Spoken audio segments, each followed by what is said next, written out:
The champagne glass exploded against Connecticut marble, like my carefully constructed life. Crystal fragments catching afternoon light as 200 wedding guests watched the woman they'd just heard called the family embarrassment stand perfectly still in her Navy department store dress.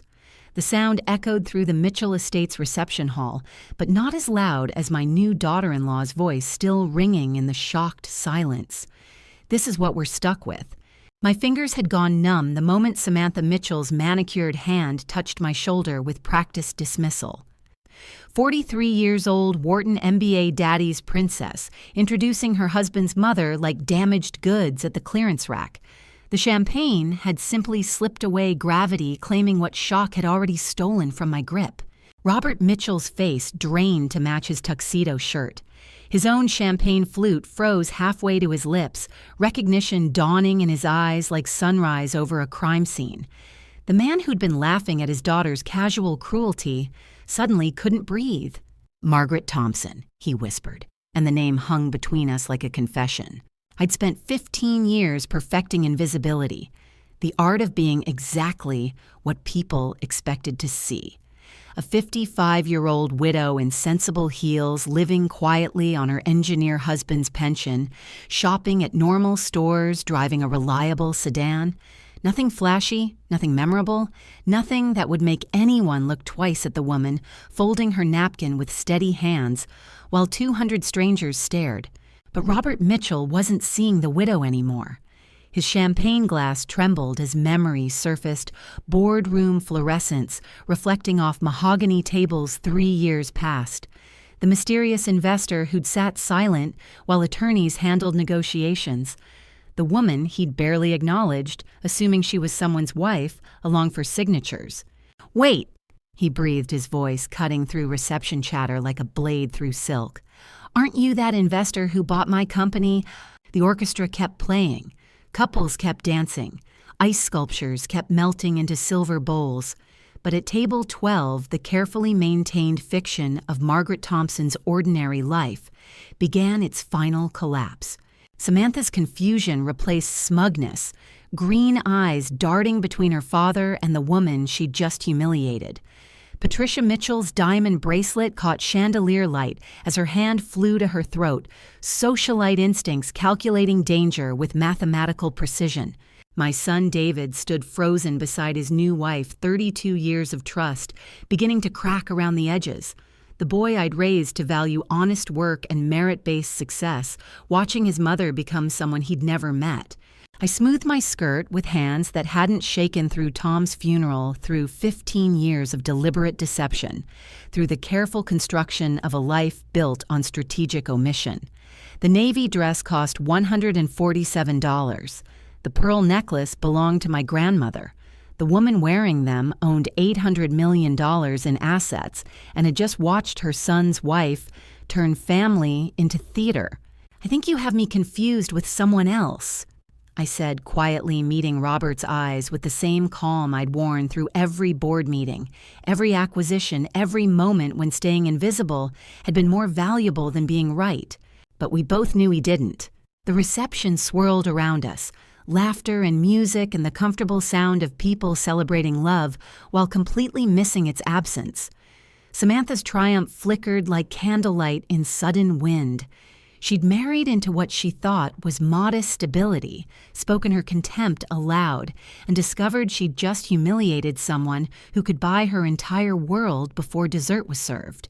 The marble floor reflected scattered crystal, like stars across dark water. My champagne had been Dom Perignon 2012, $230 per bottle, though the Mitchell family probably assumed I'd appreciate anything sparkling.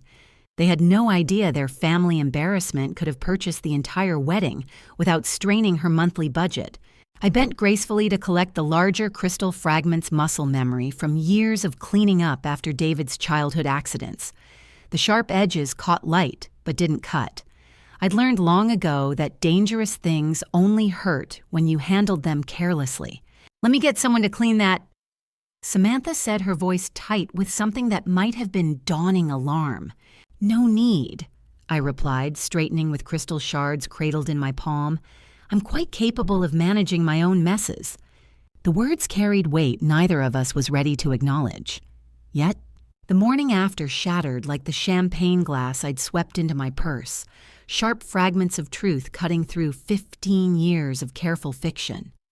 David stood in my modest apartment kitchen, pacing the linoleum Tom and I had installed in 1998, his wedding tuxedo replaced by wrinkled khakis and the hollow stare of a man whose world had shifted overnight. "Mom, you have to help me understand what happened." His voice cracked like ice under pressure. "Robert Mitchell pulled me aside after you left. He asked questions about Dad's patents, about your investment activities, about our family's actual financial situation. I poured coffee into my favorite mug, white ceramic with a chip on the handle from David's 7th birthday, when he'd knocked it against the sink helping with dishes. The coffee was grocery store brand automatic drip, nothing that would suggest the portfolio earning more daily than most people's annual salaries.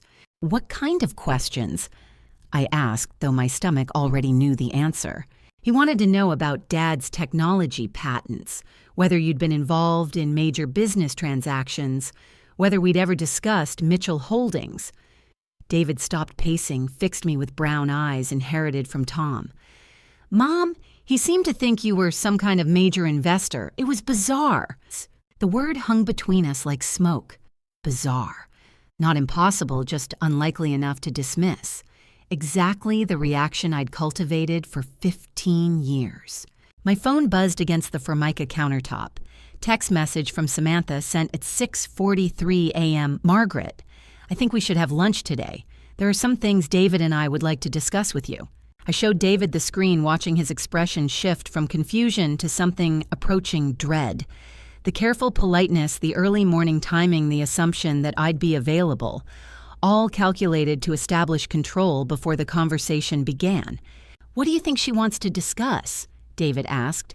I set my mug down carefully, the ceramic clicking against fake granite. Through my apartment window, morning commuters walked to jobs with straightforward concerns, deadlines and meetings and the luxury of ordinary problems. I envied them their simplicity. "Everything," I said finally. "I think your wife wants to discuss everything." The restaurant Samantha chose spoke volumes before we'd even ordered. Chez Laurent, where entrees started at $60, and the wine list included bottles worth more than most people's cars. She'd arrived early, claimed a corner table with perfect sightlines to the entire dining room, positioned herself like a general surveying a battlefield. Her designer suit probably cost $3,000. The jewelry was real. I'd learned to spot quality during Tom's patent negotiations, when suddenly we'd needed to look like we belonged in rooms full of actual money. Samantha wore wealth like armor, each piece carefully selected to project success and intimidation. "Margaret, David, thank you so much for meeting me." She stood to embrace us both, her smile radiant as television and twice as calculated. I ordered us a nice bottle of wine to celebrate being family. The Bordeaux was Chateau Margaux, 2015, $470 per bottle. I'd learned wine prices the same way I'd learned investment strategies, through necessity and careful research. "This is lovely, dear," I said, settling into my chair, though perhaps a bit extravagant for a casual family lunch. Nothing about our family is casual anymore. Her smile never wavered, but something predatory flickered behind her green eyes. "I spent some time last night talking with Daddy about his business experiences. He shared some fascinating stories about corporate acquisitions and anonymous investors." David looked between us, sensing undercurrents he couldn't identify. "Samantha, what does this have to do with lunch?" She ignored him, focusing entirely on me with the intensity of a prosecutor addressing a hostile witness. "You know, Margaret, I majored in business at Wharton. I find corporate finance absolutely fascinating, especially complex investment structures and shell companies." I sipped wine that tasted like liquid silk and waited. Let her make the first real move. "The interesting thing about discreet investors," she continued, leaning forward slightly, "is that they often have very good reasons for maintaining their privacy. Usually involving substantial wealth, they prefer to keep out of public attention." "That sounds reasonable," I replied calmly. Daddy said the woman in the acquisition meeting was quiet, elegant, seemed to defer to her attorneys, but he remembered thinking she had the bearing of someone accustomed to making significant decisions. She paused for effect. Someone who'd clearly done this before. David was staring at me now, puzzle pieces beginning to align in his marketing-trained mind. Pattern recognition was his specialty. Understanding consumer behavior, identifying target demographics, reading between the lines of what people said versus what they meant. Mom. His voice carried the weight of 15 years of questions he'd never thought to ask. Before I could respond, Samantha pulled out her phone fingers, dancing across the screen with practiced precision. She turned it toward us, displaying a news article from 3 years prior about the Mitchell Holdings acquisition. The photograph quality was poor. A group shot from the signing ceremony with lawyers and executives clustered around a conference table. In the background, partially obscured, stood a woman in navy blue whose face was barely visible, but whose posture spoke of comfortable authority. "The photo quality isn't great," Samantha said conversationally, "but the woman's height, her bearing, even the way she holds her purse, remarkably similar to yours, Margaret." I studied the image with the same careful attention I'd given stock reports and acquisition targets. The woman in the photograph could have been anyone, middle-aged, professionally dressed, unremarkable enough to fade into background details, exactly as intended. "That's quite a coincidence," I said finally. "Isn't it?" Samantha's smile sharpened like a blade. "Of course, coincidences happen all the time. Like how my family's financial difficulties began right around the time someone paid $800 million for Daddy's company. Or how that mysterious investor seemed to vanish completely after the acquisition, almost like they preferred to remain anonymous. The number hit the air between us like a physical presence. 800 million, spoken casually as if discussing grocery money, but carrying enough weight to reshape every assumption anyone had made about the woman sitting across from them in her modest black dress and grandmother's pearls. David set down his wine glass with trembling hands. "Mom, please tell me you're not who she thinks you are." I looked at my son, the boy I'd raised to value honesty above all else, to build his career through merit rather than connections to respect hard work and earned success. 32 years of carefully constructed values were about to collide with 15 years of strategic deception. "David," I said quietly, "there are some things about your father's patents and our investments that I never explained to you." Samantha's triumph was evident in every line of her perfectly composed face, but as I watched her savor what she clearly considered her moment of victory, I found myself wondering if she had any idea what she'd just unleashed.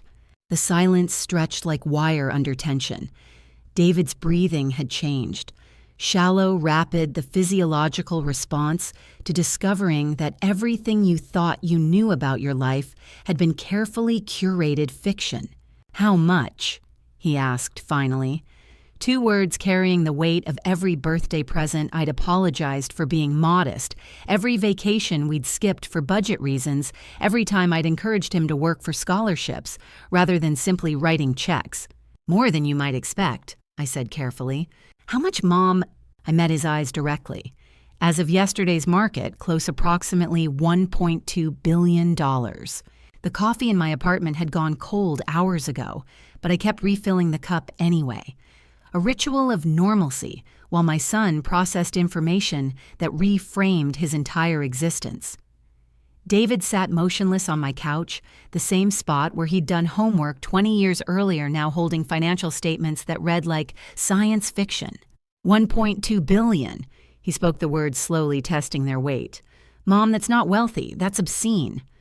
I'd spread 15 years of carefully documented investments across my dining table, the paper trail of patience and compound interest that had transformed Tom's $22 million patent into something approaching economic sovereignty. Stock certificates, real estate deeds, corporate ownership documents, all bearing my name in places where most people never imagined names could be. "Your father and I started with his power management system patent," I explained, pointing to the original licensing agreement from 2012. 22 million seemed impossible then, but Tom had an eye for undervalued opportunities. David picked up a document detailing our early Google investment. You bought Google stock in 2013. When everyone said they'd peaked, I pulled out another folder. Amazon in 2014, Tesla in 2016, Bitcoin in 2017, before anyone knew what cryptocurrency was. Tom could spot patterns before they became trends. And after Dad died, I kept building. The admission felt like stepping off a cliff. Real estate in Austin before tech companies moved there. Renewable energy before government subsidies made it mainstream. BioNTech 6 months before they announced COVID vaccine development. My phone had been buzzing steadily since we'd returned from lunch. Samantha's investigation was accelerating. Missed calls from numbers I didn't recognize, emails from legal firms I'd never contacted, text messages asking about interview availability for articles I hadn't agreed to participate in. "She's not stopping," David said, watching me decline another unknown caller. "No, she's just getting started."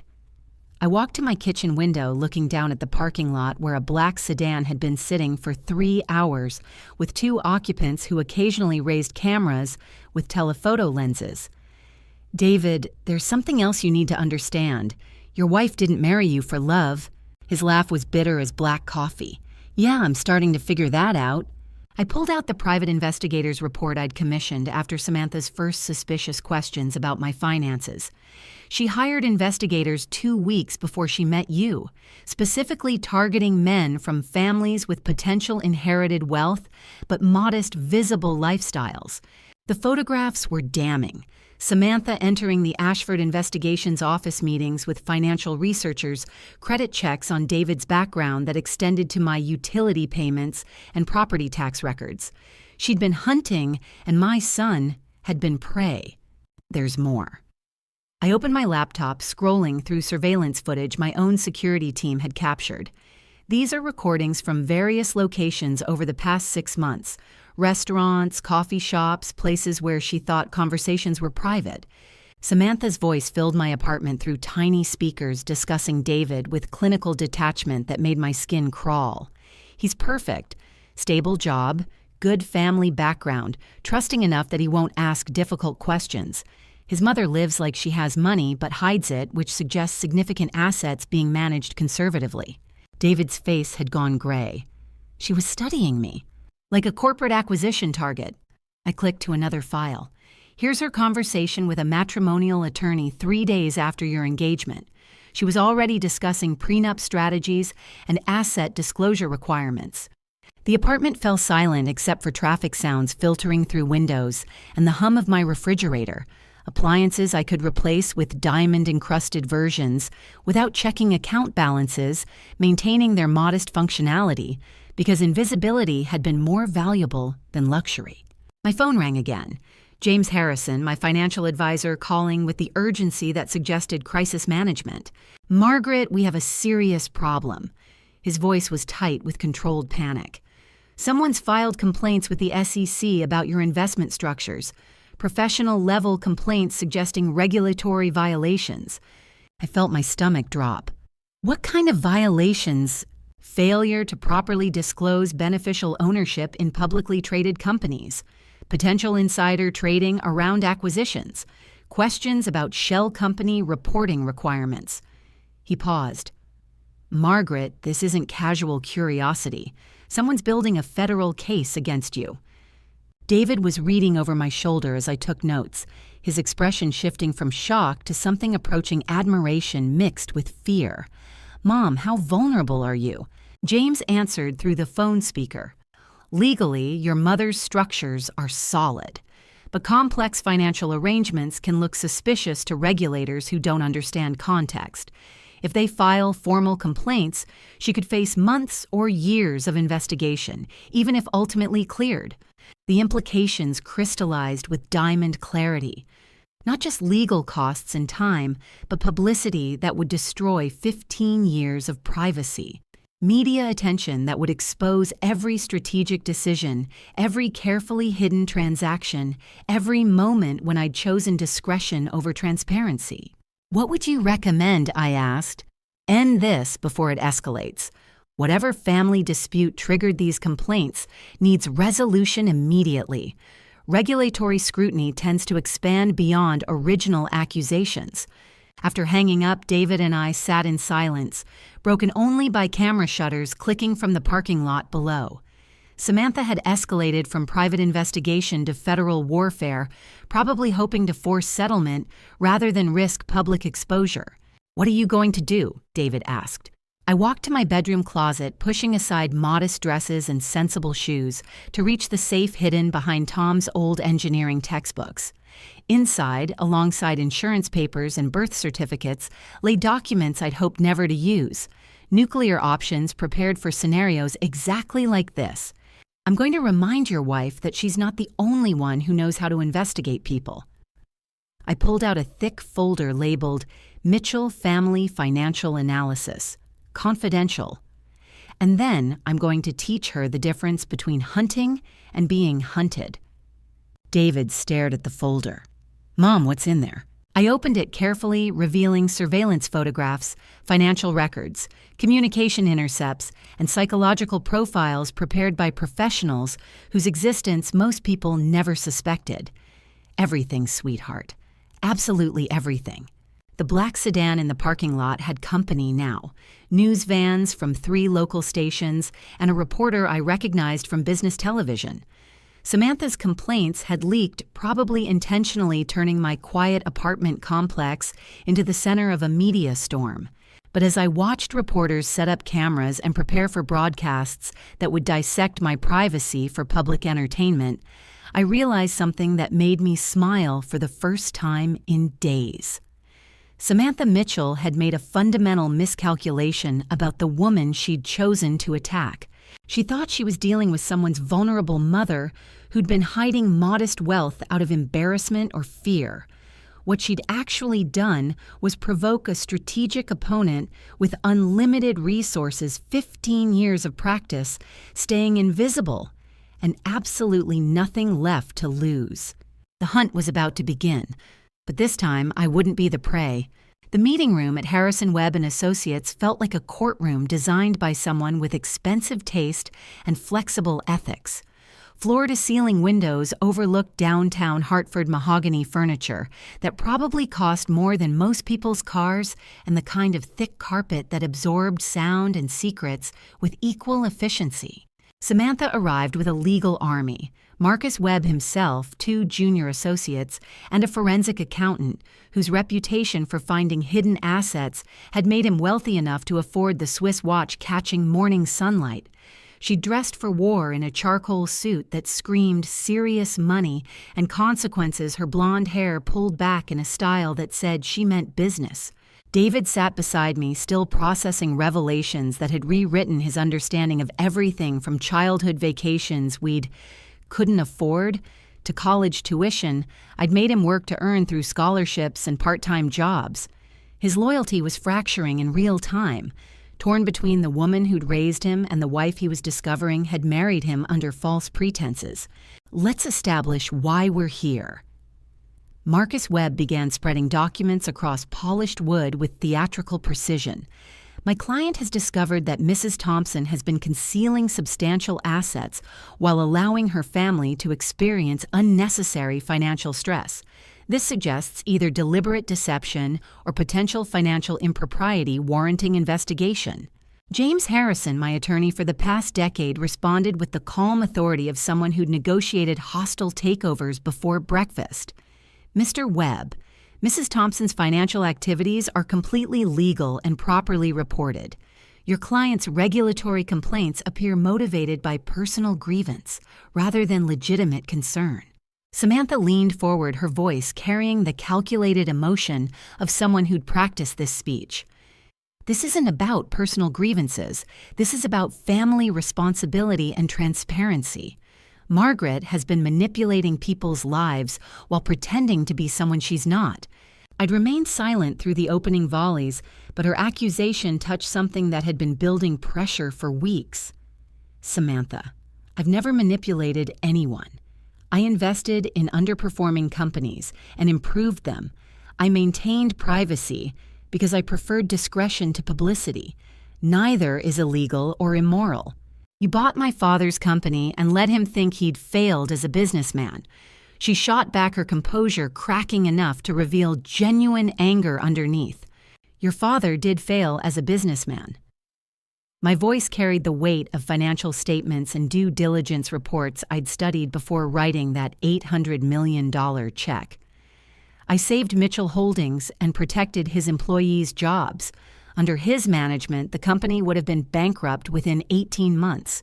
Robert Mitchell, who'd been silent until now, cleared his throat with the uncomfortable sound of a man confronting truths he'd avoided. Mrs. Thompson, I appreciate what you did for the company, but you can't deny you've been strategic about concealing your involvement in our affairs. Strategic, yes. Deceptive, no. I opened my briefcase, removing documents that would shift this conversation's trajectory entirely. You never asked about my investment activities, and I had no obligation to volunteer information. But since we're discussing family transparency, perhaps we should examine everyone's financial disclosure. Marcus Webb's confidence flickered like candlelight in sudden wind. Mrs. Thompson, I'm not sure what you're implying. I'm not implying anything. I spread photographs across the mahogany surface. Surveillance images of Samantha entering the Ashford Investigations Office, meeting with financial researchers consulting with matrimonial attorneys weeks before David's proposal. I'm stating facts about your client's systematic investigation of my family's assets beginning months before she claimed to fall in love with my son. The silence that followed carried enough tension to crack windows. David stared at images of his wife treating their relationship like a corporate acquisition, his face cycling through emotions I'd seen when he was 7 and discovered his pet hamster hadn't died naturally but been killed by the neighbor's cat he'd trusted. Furthermore, I continued pulling out financial records that made Marcus Webb's expensive watch seem like costume jewelry. Let's discuss the Mitchell family's actual financial situation. Your clients are currently leveraged at approximately 400% of their liquid assets, maintaining lifestyle through credit instruments tied to Robert's assumption that he'd eventually monetize business relationships. I placed bank statements and credit reports across the table like playing cards in a high-stakes game. The family estate is mortgaged at 83% of current market value. Investment accounts have been systematically depleted to maintain appearances. Most of their current income derives from consulting fees I've arranged through Mitchell Holdings' new management. Patricia Mitchell, who'd remained silent throughout the meeting, finally spoke with the strained voice of someone watching carefully constructed social position crumble in real time. How do you know all this? Because Patricia, when someone investigates my family, I investigate them back, thoroughly. I pulled out the final document, a psychological profile prepared by specialists whose client list included Fortune 500 companies and federal agencies. This is a comprehensive analysis of your daughter's behavior patterns, financial motivations, and relationship history.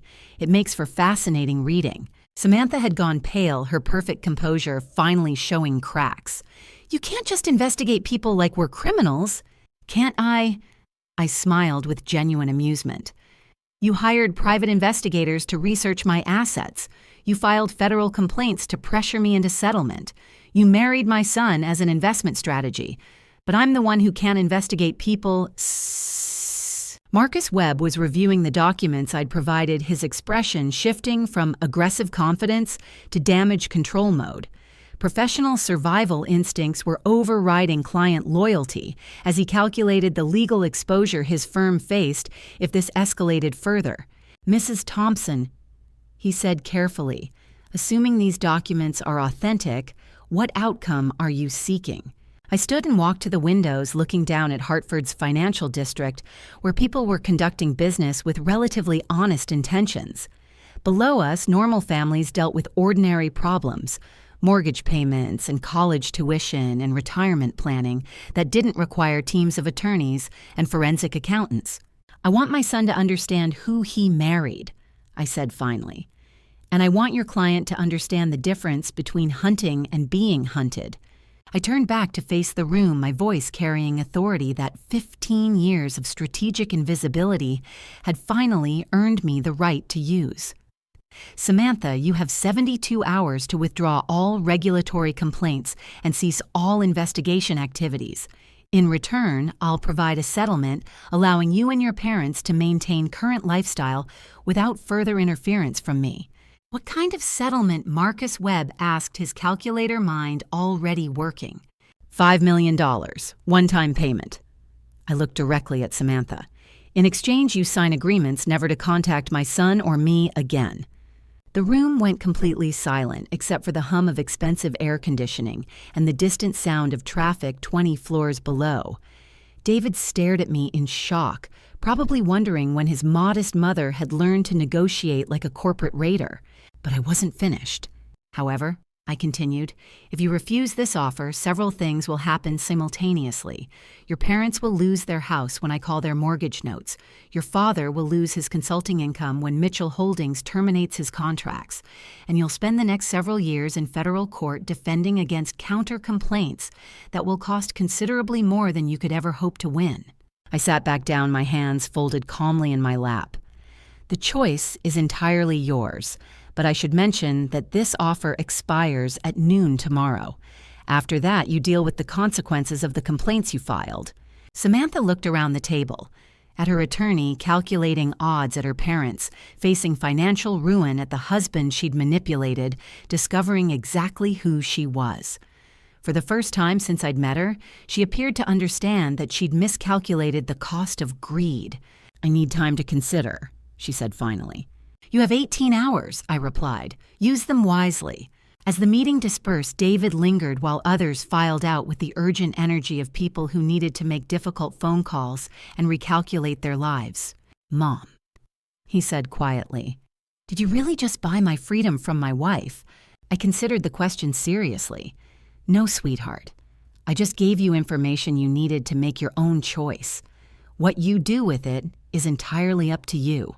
He was quiet for a long moment, looking out at the city where his life was about to change completely, regardless of Samantha's decision. When did you become so ruthless? I thought about Tom's gentle engineering mind, about years of patient investing, and careful planning about the woman I'd been before wealth taught me that power without strategy was just expensive vulnerability. I think I always was David. I just never had reason to show it before. The call came at 11:47 the next morning. Marcus Webb's voice carried the defeated tone of an attorney who'd spent the night explaining mathematics to a client who preferred fantasy. Mrs. Thompson, my client accepts your settlement offer. I set down my coffee cup, the same chipped ceramic mug I'd used for 15 years, maintaining its modest familiarity while everything else in my life transformed. Through my apartment window, the media circus had finally dispersed, leaving only normal people living normal lives in a neighborhood that had briefly tasted the bitter flavor of public spectacle. All regulatory complaints will be withdrawn, I asked. Yes, complete cessation of all investigation activities. The documentation will be filed this afternoon. By 5 o'clock, papers were signed and money transferred. $5 million purchased my son's freedom from a marriage built on financial espionage, and Samantha Mitchell vanished from our lives as completely as if she'd never existed. David filed for divorce the following week, citing irreconcilable differences that understated the situation by several $billion. 6 months later, my life had settled into rhythms I'd never expected to need. The regulatory investigation had been quietly closed. My privacy structures remained intact, and I'd learned to live with the constant low-level awareness that anonymity was now a conscious choice rather than accidental circumstance. David called on a Sunday evening, his voice carrying lightness I hadn't heard since before his wedding. Mom, I met someone. I smiled, settling into my chair with tea that had become my evening ritual. Tell me about her. Her name is Sarah. She's a teacher at the elementary school downtown. She drives a 10-year-old Honda and splits grocery bills with her roommate. He paused. And when I told her my mother lived in a nice apartment and drove a reliable car, she said that sounded like a woman who had her priorities straight. The relief in his voice was audible.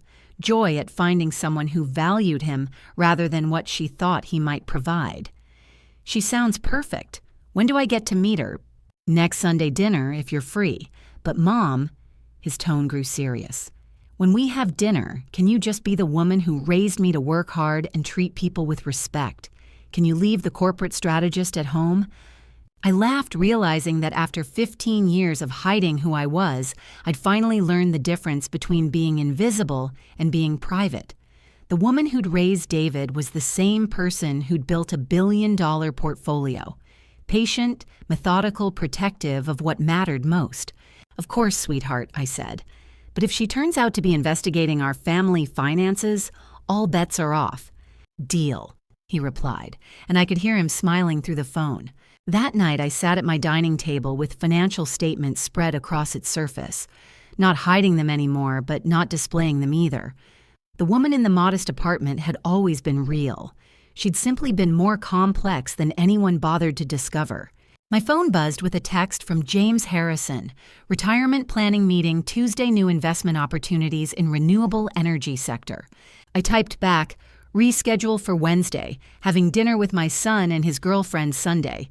Some things are more important than money. Though as I hit send, I found myself wondering if Sarah had any student loans that might need assistance, or dreams that money could help achieve, or family members who might benefit from anonymous generosity.